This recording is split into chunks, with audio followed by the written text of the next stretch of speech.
dinika sy resaka mety ampitresaka ny fo na hampivadika dido hitsatra fa manjatra ny fanay sy say mahasempotra ny miay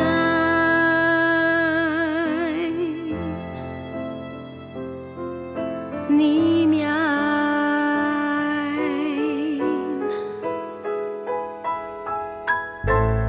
aleo ny dinika sy resaka mety ampitresaka ny fo na hampivadika dido hitsatra fa manjatra ny fanay sy saina mahasempotra ny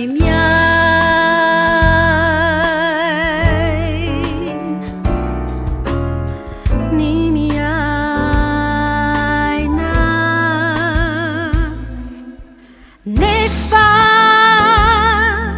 tsy aritrafinzao tena tsoriko aminao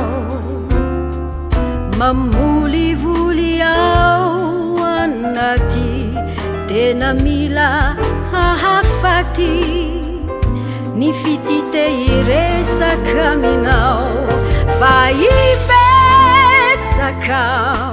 izao mibediten fadiaihe ny enaen hilay fitiavana adalako efa tosikao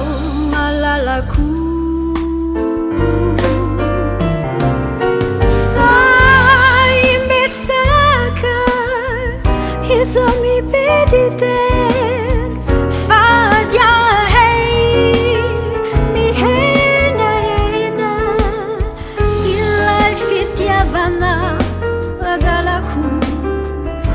fatusikiao malalaku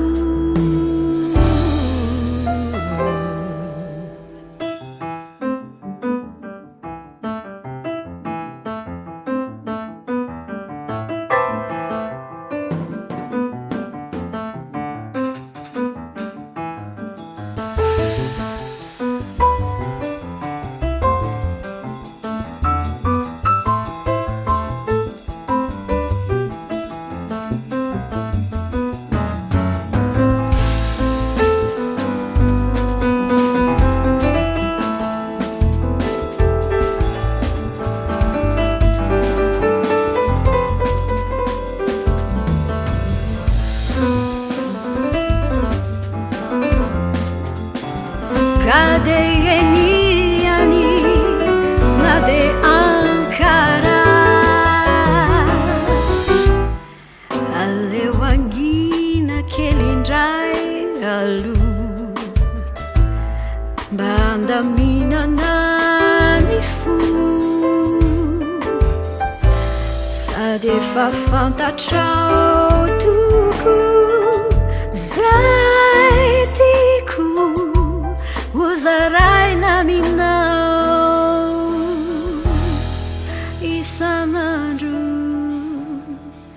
isanandro vakiza